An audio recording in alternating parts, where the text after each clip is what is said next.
Welcome. In this session, I would like to explain to you how to manage Microsoft Exchange Server Recipients with Windows PowerShell. This session is based on Exchange Server 2013. It could be that the PowerShell commands that I will be demonstrating will work with earlier versions of Exchange, but I've only tested them on Exchange Server 2013. You will need to have a full understanding of variables, aliases, loops, and working with the pipeline. You will also need to know how to work with Active Directory users and groups. If you are unsure or you would like to refresh your memory, please view one of my earlier sessions. To start, I would like to explain to you the different recipient types that are available in Microsoft Exchange Server. First of all, we've got the user mailbox. This is a mailbox that is assigned to an individual user in your Exchange organization. It typically contains messages, calendar items, contacts, tasks, documents, and other important business data. Then we have the mail contacts. This is a mail-enabled Active Directory contact that contains information about people or organizations that exist outside of your Exchange organization. Each mail contact has an external email address. All messages sent to the mail contact are routed to the external email address. A distribution group is a mail-enabled Active Directory distribution group object that can be used only to distribute messages to a group of recipients. A mail-enabled security group is an Active Directory universal security group object that can be used to assign access permission to resources in Active Directory and can be used to distribute messages.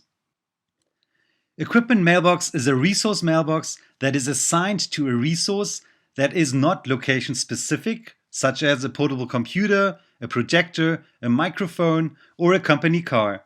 Equipment mailboxes can be included as a resource in a meeting request, providing a simple and effective way using resources for your users. Room mailbox is a resource mailbox that is assigned to a meeting location, such as a conference room, auditorium, or training room.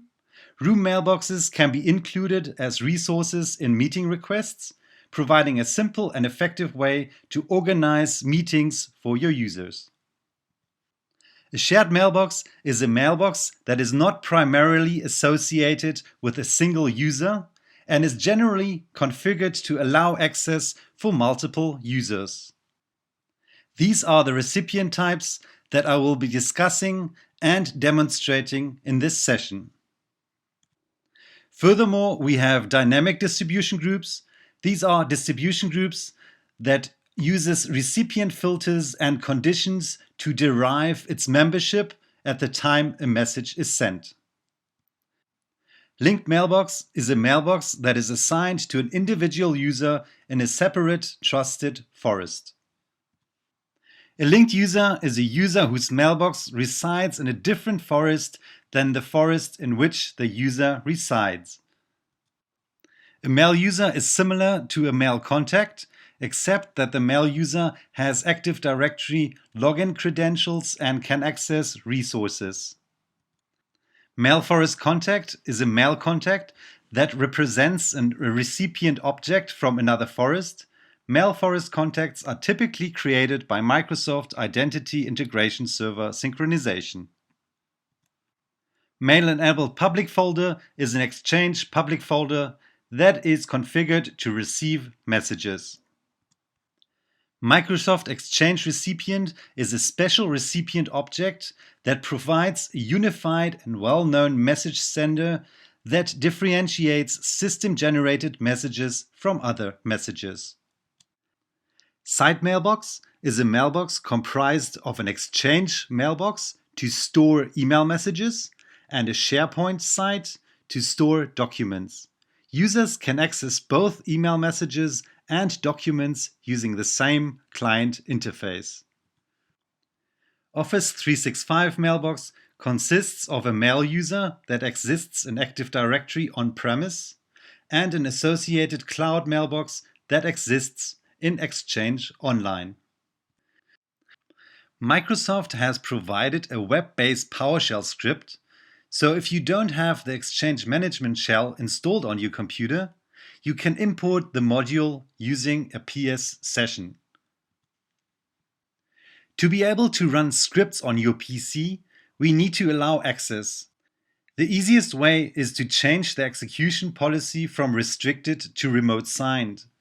We can do this by using the Set Execution Policy commandlet and setting the remote signed parameter and the force parameter to suppress any prompts. Before we can import the module, we need to create a new PS session with the configuration parameter set to Microsoft Exchange.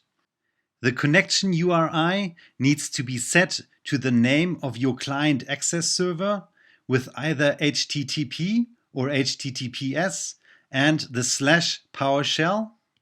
And you will need to provide credentials or use a Kerberos authentication to connect to the server.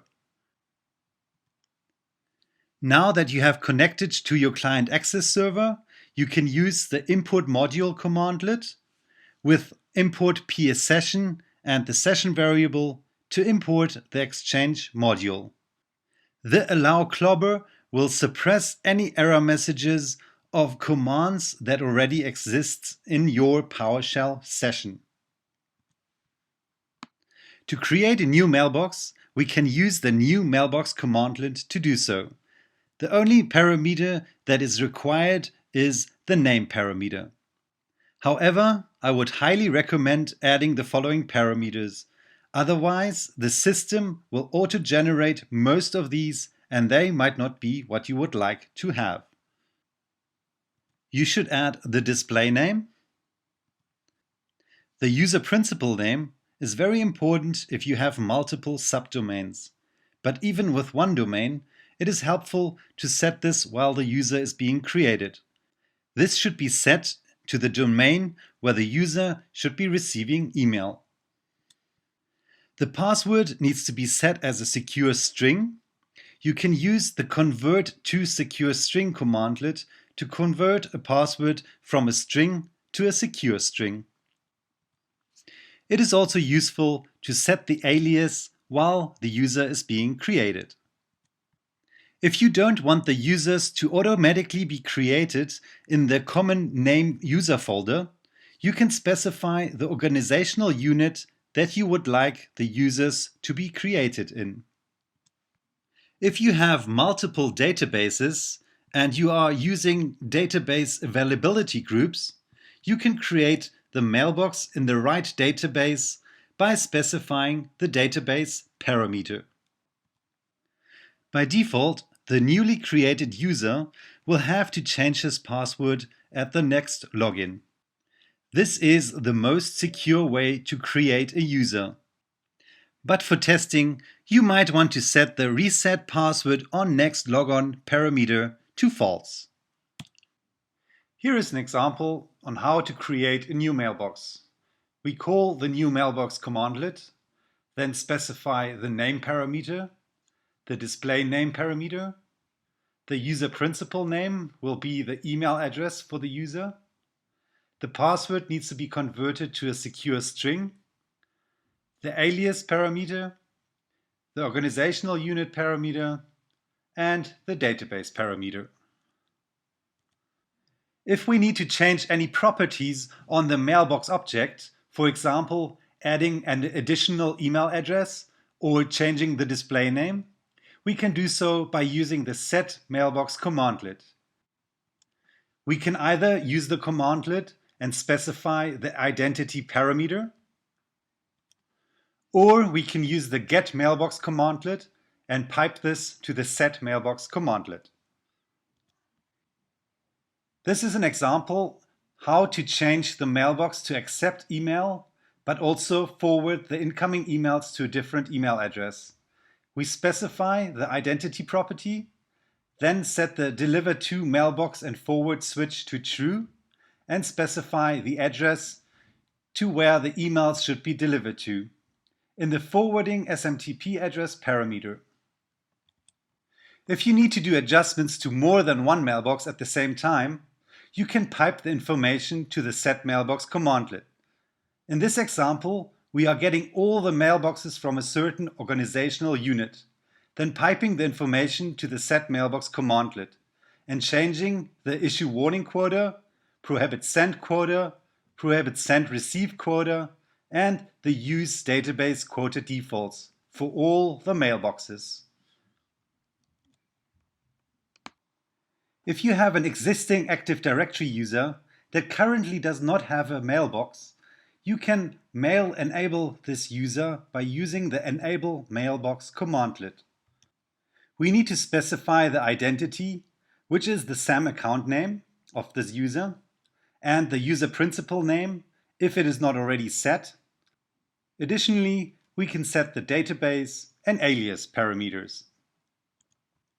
If we need to delete a mailbox, we can do so by using the Remove Mailbox commandlet. The only parameter that needs to be set is their identity. If you don't specify the property identity, PowerShell will assume that the name is the identity, and we can set the confirm switch to false to suppress any confirmation pop-ups. If we want to create a new mail contact, we can do so by using the New-MailContact commandlet. We need to specify the name of the contact, specify the external email address. Optionally, we can specify the display name, the first name, the last name, and the organizational unit you would like to place this user in. Here is an example on how to use the New-MailContact commandlet. We specify the name parameter, the display name, the external email address, the first and last name of the contact. To change properties on a mail contact object, we can use the Set-MailboxContact commandlet or pipe the Get-MailboxContact to the Set-Mailbox commandlet. If you have a contact that already exists in Active Directory and you would like to make this available through the global address book, we can mail enable the contact by using the Enable-MailContact commandlet. To delete a contact, we can use the Remove MailContact commandlet. To suppress any confirmation pop-ups, we just set the confirm parameter to false. If we would like to see what type of recipient a mailbox is, we can do so by using the Get-MailboX commandlet and look at the recipient type details property to see the recipient type information for that user. To create an equipment mailbox, we simply need to add the equipment parameter when creating a mailbox.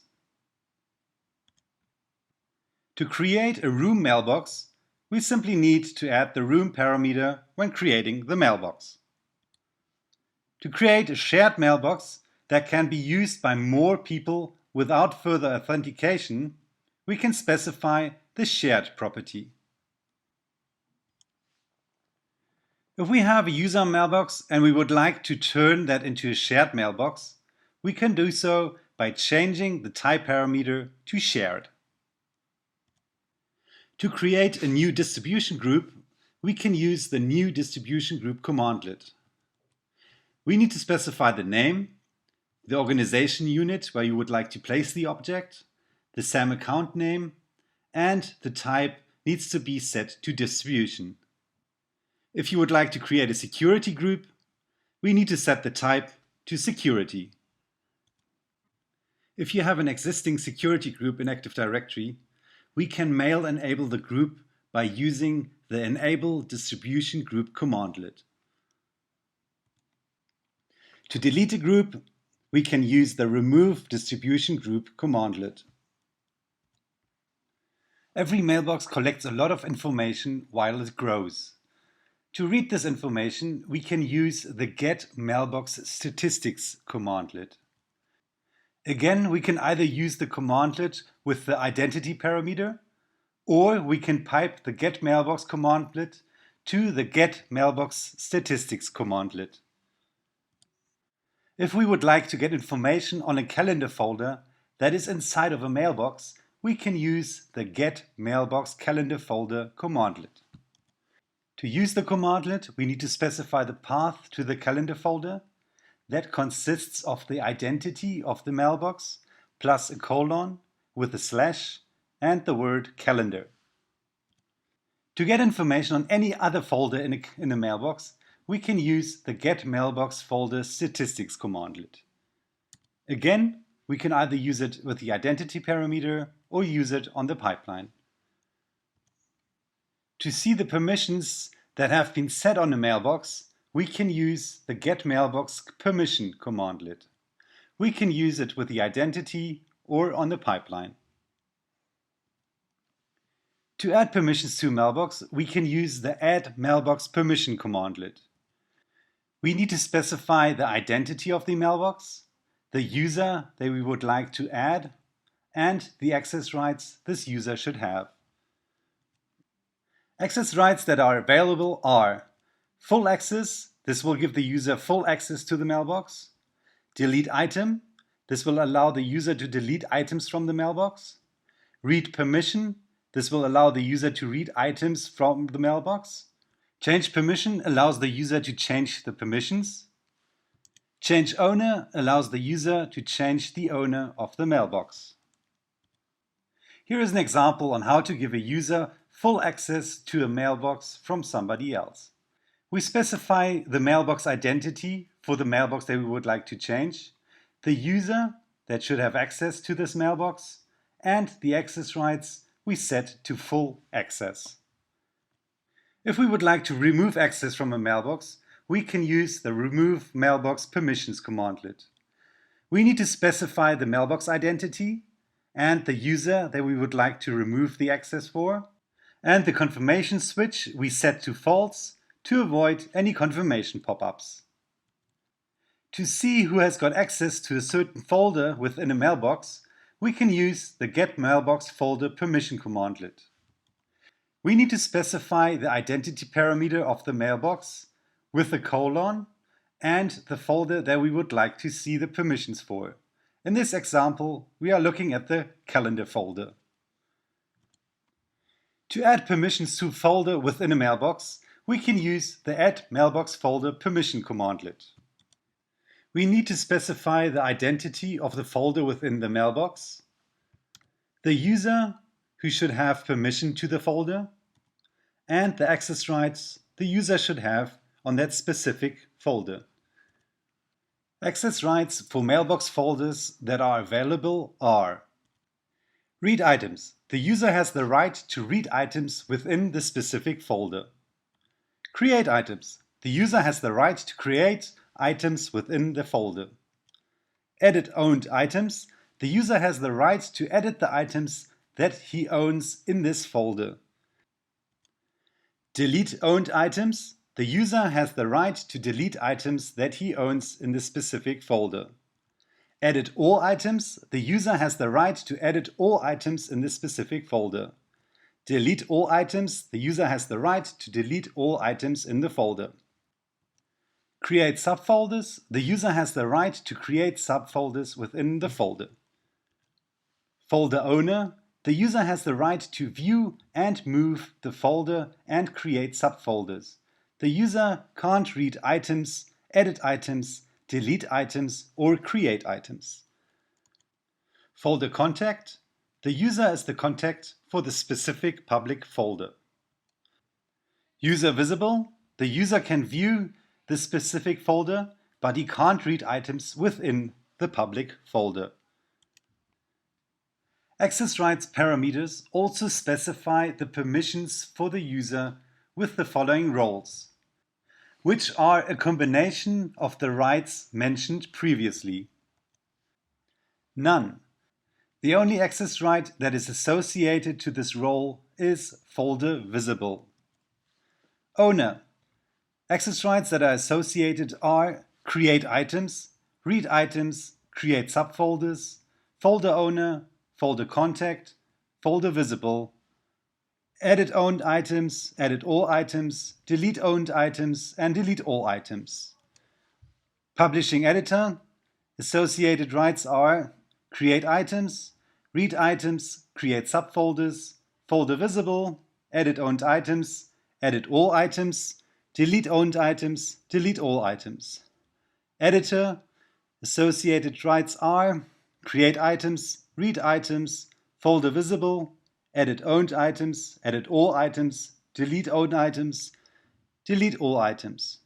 Publishing author, which has create items, read items, create subfolders, folder visible, edit owned items, and delete owned items. Author has the access rights associated as create items, read items, folder visible, edit owned items, delete owned items. Non-editing author has create items, read items, folder visible. Reviewer has read items and folder visible, and contributor has create items and folder visible. The following roles apply specifically to calendar folders: availability only, view only availability data, limited details, view availability data with subject and location. Here is an example to assign editor rights to a specific user calendar folder.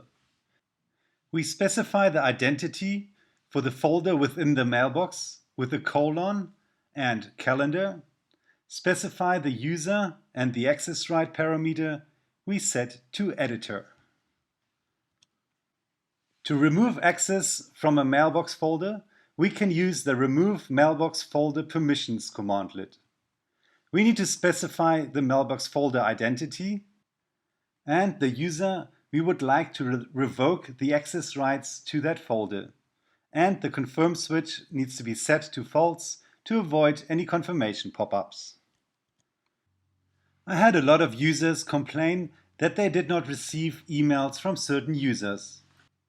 This was because they had blocked the senders. To see the list of senders that have been blocked, we can use the Get-Mailbox Junk Email Configuration commandlet and filter to the blocked sender and domains property that has an array of all the email addresses that have been marked as blocked.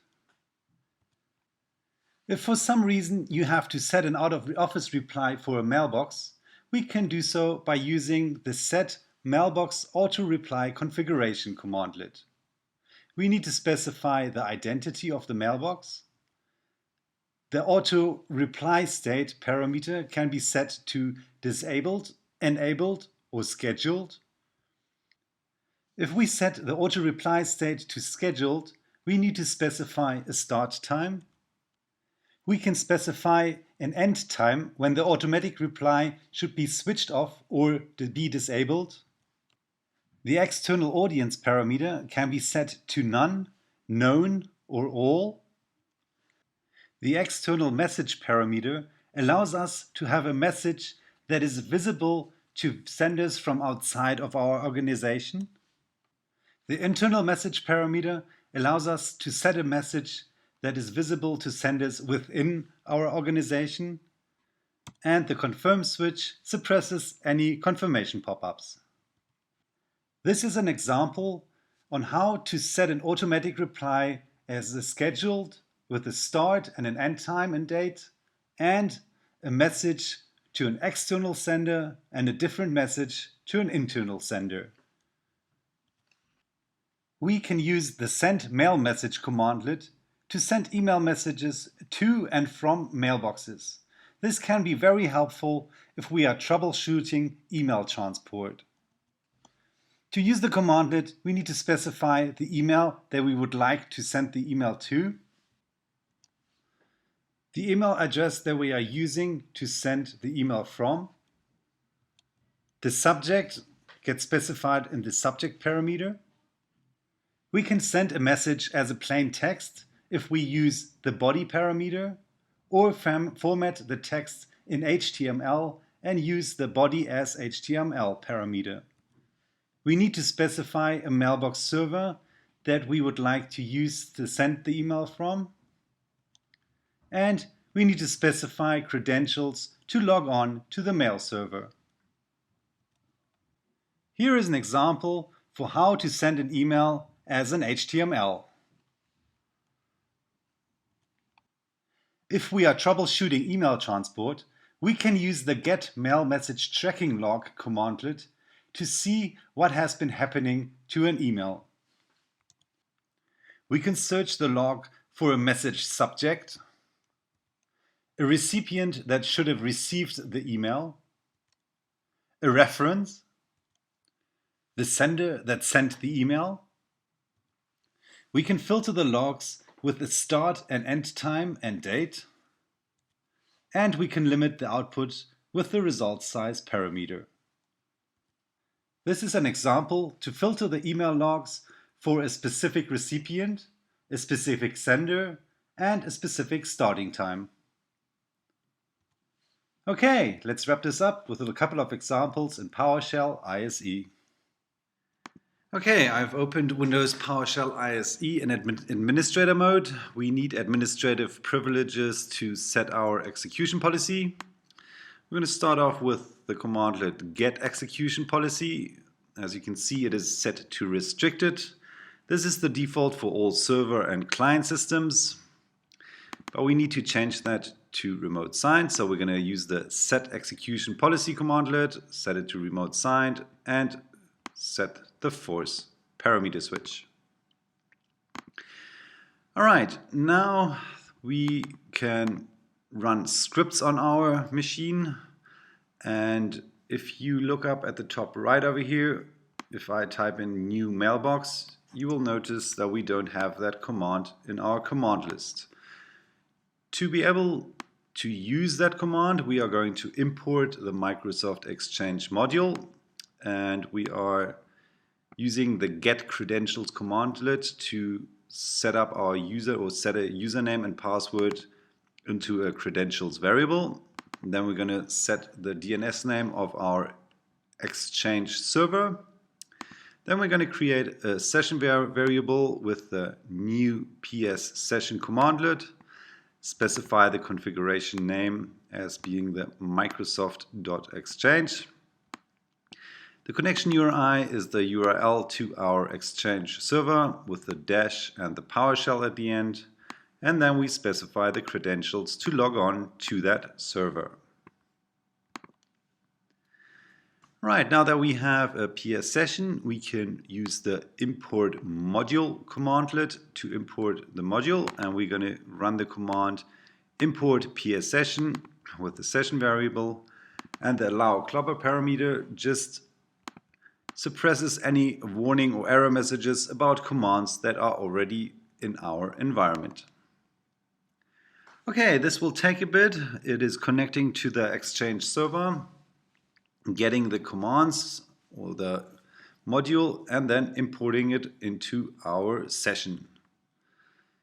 Good, now that we have that, I can refresh my commands, and you will see that now we have the new mailbox commandlet. Alright, up next I will demonstrate to you how to enable a mailbox from an existing Active Directory user. First of all, we're going to create that user using the new AD user commandlet. Then we are going to mail enable that user using the Enable-Mailbox commandlet, specifying the identity.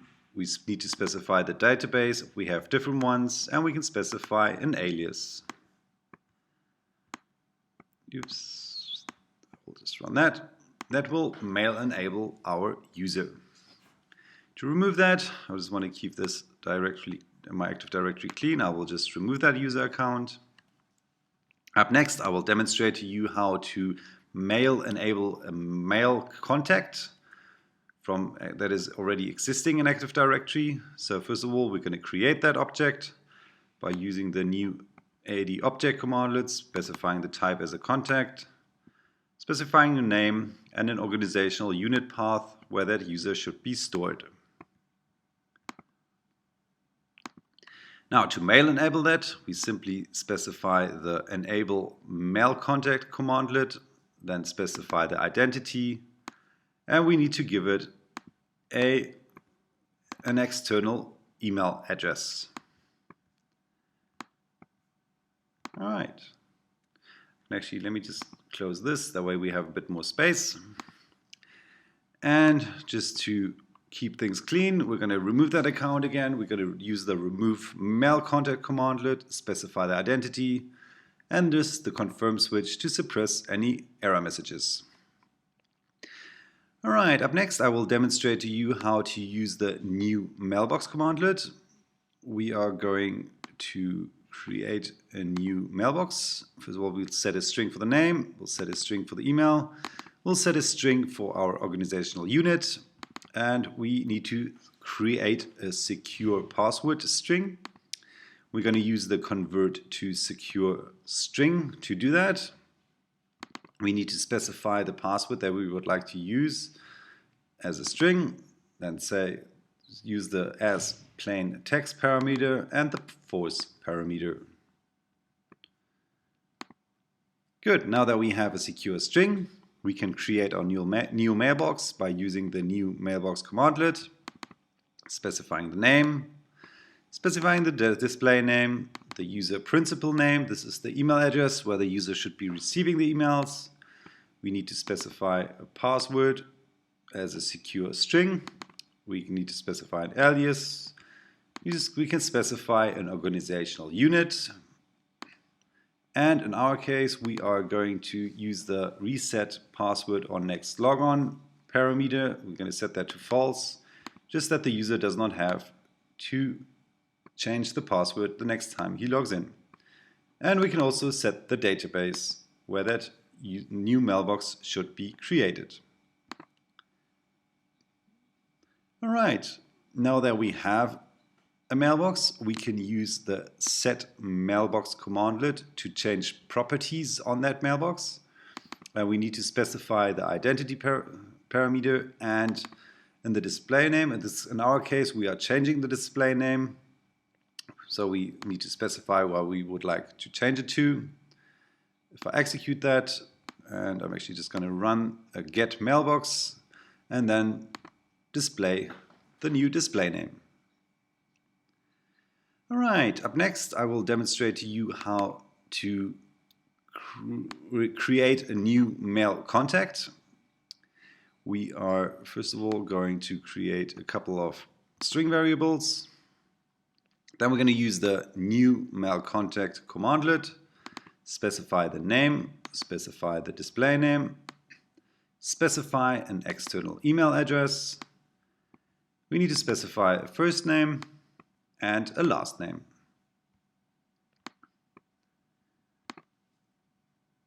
Okay, now we have created a new mail contact. To change parameters or properties on that mail contact, we can use the Set-MailContact commandlet. We need to specify the identity and then the display name of that user. Alright, to remove a mail contact, we can use the remove mail contact commandlet to specify the identity and then the confirm switch set to false to avoid any confirmation pop-ups. Now I have a couple of users and I would like to show you how to view the recipient type details from those. So I am going to call my Get-Mailbox commandlet and we're going to pipe that to our format as table and then just view the recipient type details. Okay, as you can see, that user has got a user mailbox. If I get the other one, you will see that that one is actually a shared mailbox. Now, to create an equipment mailbox, we need to specify the new mailbox commandlet, specify the name for that, and then we need to use the equipment parameter to show that it is equipment. And we can also just run these two commandlets to show you that we actually have an equipment mailbox. And the second one is just removing that mailbox again. Up next, I will show you how to create a room mailbox. We just do the exact same as before, specify the name, and then we specify the room parameter. And I'll just run all three of these together. This will create it, and then you can see that we have a room mailbox. To create a shared mailbox, we need to specify the shared parameter. So again, I will just run all three commands together. This will create a shared mailbox. Okay, up next we can also convert an existing user mailbox into a shared mailbox. So first of all, we are going to create a new mailbox. We're going to use our password string and we're going to use a user principal name. This has created it. Now if I run my command to see what sort of recipient type it is, you will see that we have a user mailbox. Now to change that from a user mailbox to a shared mailbox, we are going to use the Set-Mailbox commandlet, specify the identity of that mailbox, and then we're going to change the type to shared.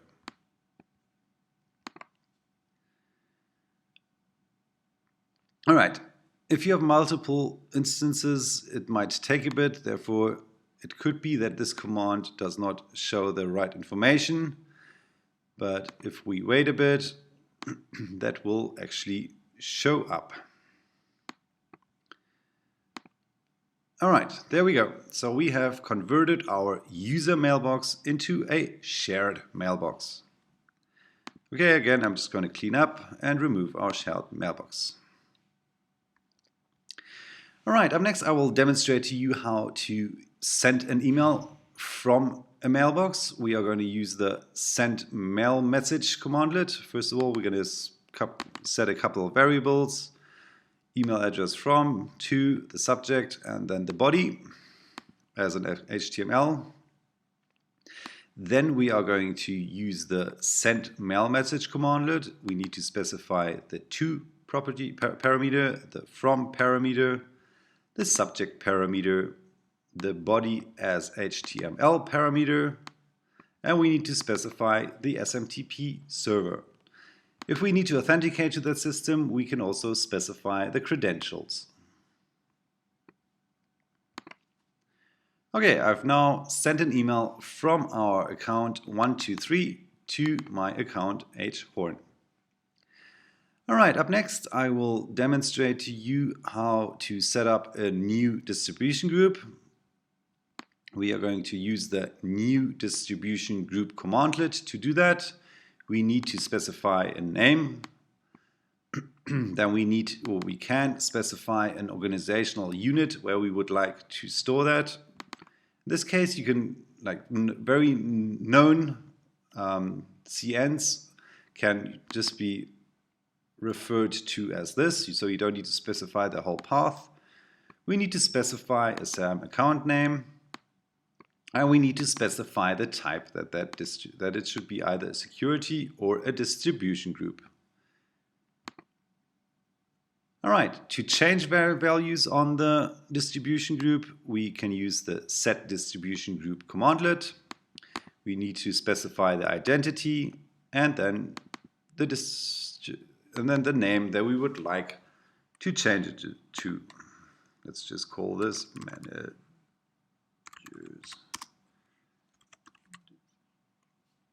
Distribution group. Oops. So we're just going to call it managers distribution group.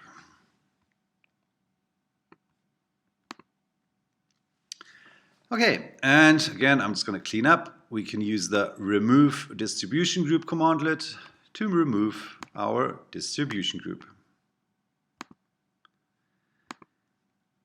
If we needed to enable a distribution group that was previously set to a security group, we can, I'll first of all create a group, which is a security group, and our group scope is a universal group, and I will also put in a manager so I can remove it later on from the command line. Okay, now to mail enable this distribution group or to change it from a security group to a distribution group, we can use the Enable-DistributionGroup commandlet and then specify the identity of that group. Now we have mail enabled that distribution group. And again, I'm just going to clean up and remove the group. All right, up next, I would like to show you how to get statistics on mailboxes. First of all, we can use the Get-Mailbox, and then we can pipe that to Get-MailboxStatistics. So if I execute this, we can get a couple of information. Since the user has not logged in, we won't get any information.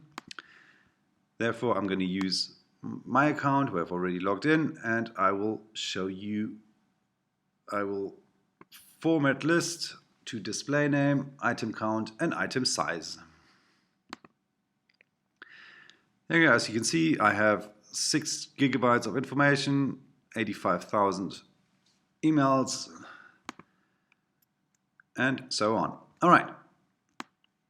We can also get information for a complete database. We can filter that by information that we would like to see.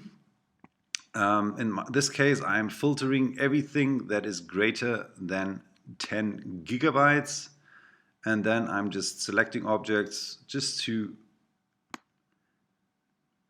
format the output a bit better, and this way we can see some information. So if I run this, you will notice that there are quite a few mailboxes that are pretty big in this system. All right, up next I will demonstrate to you how to use the Get-MailboxCalendarFolder. Again, we are going to use the Get-Mailbox commandlet, then we are going to pipe that. We are going to get, or for each object, get the mailbox calendar folder, specify the name of, or the identity of that, add the calendar, and we would just like to see the detail level and the published, if it's published or not. There we go. All right. To continue, I would like to show you how to use the Get-MailboxFolderStatistic. And I'm just going to run this once on the Get-MailboxFolderStatistic, and I'll run it again using the pipeline. So there are no differences in running it using the identity column, identity parameter, or running that on the pipeline. All right, up next I will demonstrate to you how to use the Get-MailboxFolderStatistics for quite a few objects. So we are piping the Get-FolderStatistics for that name, and then we're just going to use each object in that folder. As you can see, these are the folders that were created when we created that user or that mailbox. This way you can see all the folders within that mailbox. All right, up next I will demonstrate to you how to view permissions on a mailbox. To do that, I am going to use the Get-Mailbox commandlet. We are going to pipe that to Get-MailboxPermission. We're going to say where the username is like NT, and then we're going to format text to user, access rights, is inherited, and deny. There we go. These are the access rights for that user account. Okay, up next I will demonstrate to you how to add mailbox permissions and then remove them. First of all, we're going to create a variable of our mailbox. So we're going to run the Get-Mailbox commandlet. Then we are going to use the Add-MailboxPermission commandlet. We specify the identity of the mailbox, specifying the identity, and then we specify the user that should have access to that mailbox and what sort of access rights that user should have. So we're going to give it full access. Now that we have that, we can just get the information. We're going to say get mailbox information. Then it should just get us the mailbox permissions where the user is Horn, and we just like to see the access rights is inherited and the deny. There we go. This is the access for my user. To remove that, we can use the remove mailbox permission commandlet. We specify the identity of the mailbox. Then we specify the user that should not have access rights anymore. We need to specify what we would like to take away. So we would like to take the full access away. So if we execute this, it should have removed the settings. So if I execute that, you can see that that user does not have any permissions on that mailbox anymore. All right, to see folder permissions, we can actually use the get mailbox folder permission commandlet. We need to specify the identity of that mailbox plus the colon and then the file name or the folder name. In this case, we are going to look at the calendar folder, and you can see that the folder permissions are for default, it's availability only, and for anonymous, it is none. All right, if we would like to add mailbox folder permissions, we can use the add mailbox folder permission commandlet. Again, we're just going to create a variable from our mailbox. Then we're going to use the add mailbox folder permissions commandlet. We're going to specify the directory to that folder, and we're going to specify that that user should have edit rights, or specify the user and what sort of rights that user should have. And as you can see, we have added the user and the rights to that. To view that, we can use the get mailbox folder permission commandlet again. And this way we can see that we've added the information. To remove that, we can use the remove mailbox folder permission commandlet. We need to specify the identity and then the path to the folder. We need to specify who we would like to revoke the information for, and then just the confirm switch to suppress any error messages. And as you can see, I've removed the access for that folder. Now, if you needed to set up a blocked, or if you want to see the blocked senders and domains, sender and domains from a user account, we can use the get mailbox commandlet. We pipe that to the get mailbox junk email configuration. And then we're going to select the object just to view the blocked senders, and we need to specify an extended expand property. And let me just run this, and you can see that I have 43 users that are in my blocked sender, or marked as blocked senders. All right, up next I will demonstrate to you how to set an auto reply for a mailbox. We're just going to create a couple of variables. We can set it for a date, so we're going to say get date. We want to set it from today. Then we set the end date to be 10 days from now.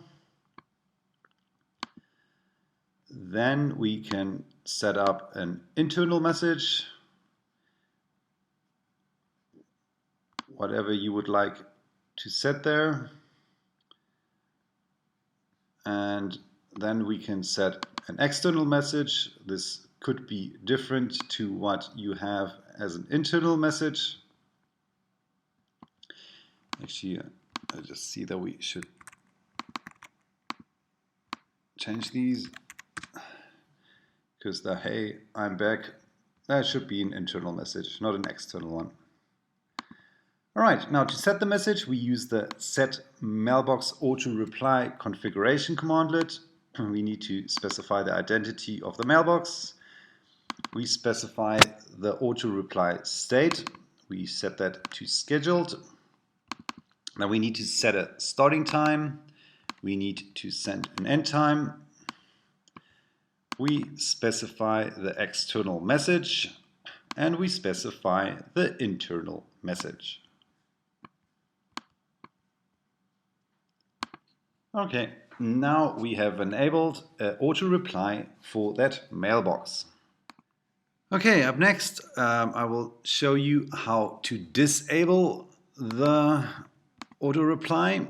We're again going to use the Set-MailboxAutoReplyConfiguration commandlet.